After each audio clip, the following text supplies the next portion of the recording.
All right, let's dive straight into this.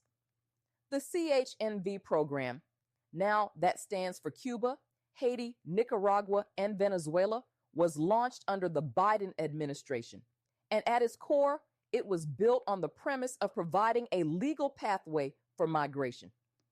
The idea, as far as officials portrayed it, was to curtail illegal border crossings and at the same time allow for more robust vetting procedures for those entering the United States.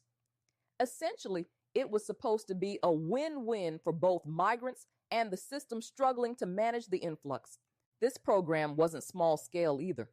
Between its inception and the recent policy shift, over 532,000 people were admitted under it.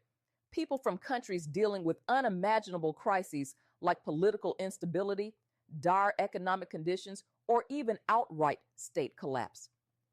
The temporary permits issued weren't just about work.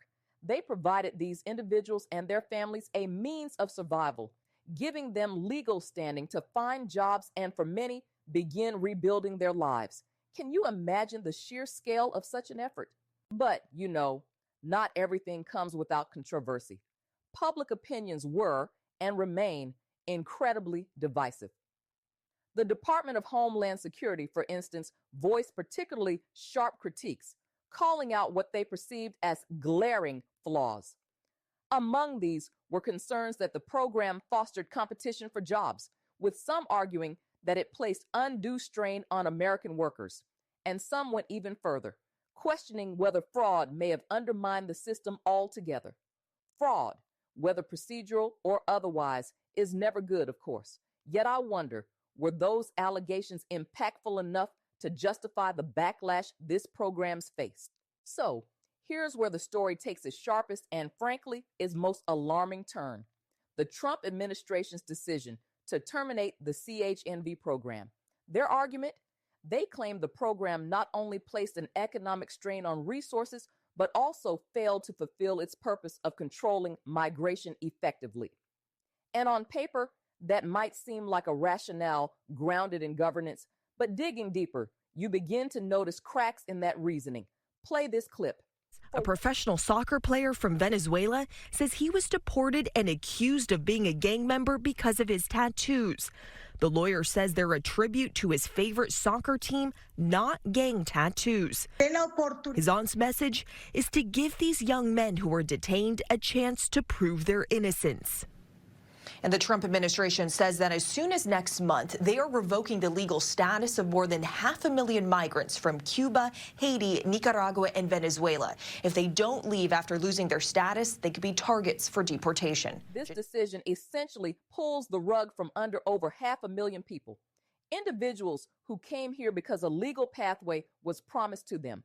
Imagine being told, you can start afresh, you can work, your children will find stability. And then, without sufficient warning or recourse, having that lifeline yanked away. A staggering number now face the cruel task of leaving within 30 days or risk expedited deportation, with no chance to even have their case heard in court.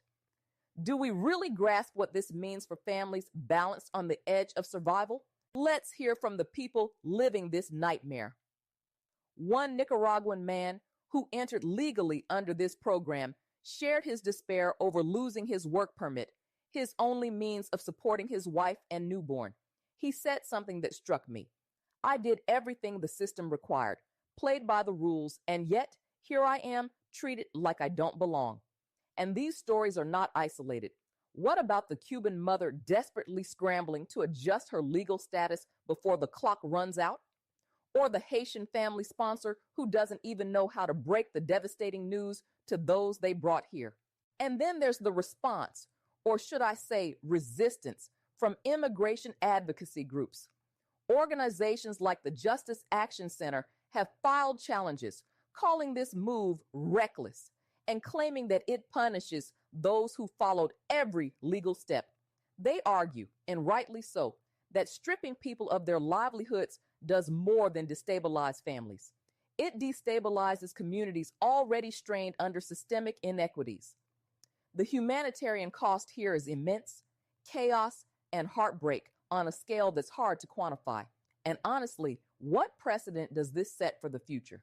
So, as we step back to look at the bigger picture, the CHNV program's termination is not an isolated event.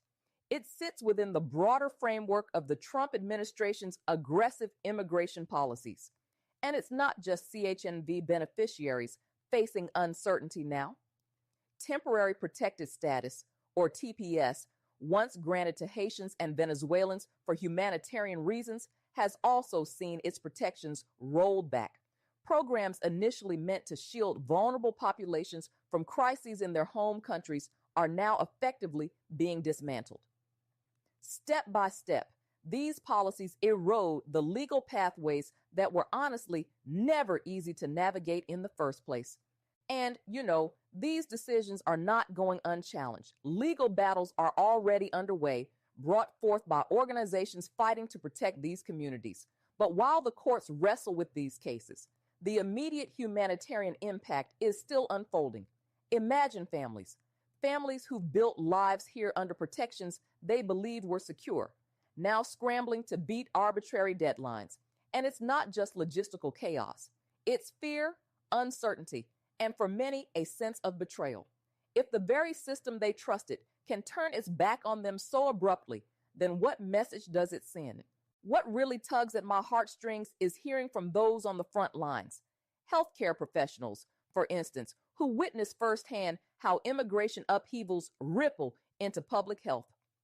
One nurse I spoke to shared how many migrants under CHNV turned to small clinics like hers as their primary healthcare providers, often because they lacked other support. Now, with these protections stripped away, there's a real risk that these individuals will avoid seeking medical care altogether, fearing deportation. Imagine the public health crisis that could emerge when thousands of people retreat from hospitals or clinics despite needing care. What kind of ripple effect could this have on our own communities? Reflecting on it all, I can't help but wonder, is this the direction we, this country, want to head in? People who followed the rules, trusted the process, are now being cast aside, left without dignity or hope. These are not just policy decisions, they're moral decisions, shaping who we are as a nation. And while I don't pretend to have all the answers, I do know this.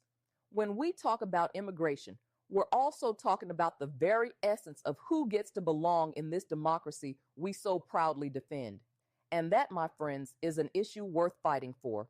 That wraps up today's episode of The Real 411. I want to personally thank each and every one of you for tuning in and for your continued support. It means more than you know. If you found value in today's discussion, please drop a comment, follow us on all social media platforms, and let us know what topics you'd like to see us cover next. Be sure to sign up for our email newsletter so you never miss an update or exclusive insight. And if you believe in independent media that digs deeper and dares to tell the truth, please consider following The Real 411 on Substack and Fanbase. We offer both free and paid subscriptions, and your support helps us continue producing content that informs, empowers, and sparks real conversation. Thanks again for being part of this journey, because remember, the story is never just the headline. Until next time, stay informed, stay bold, and stay real.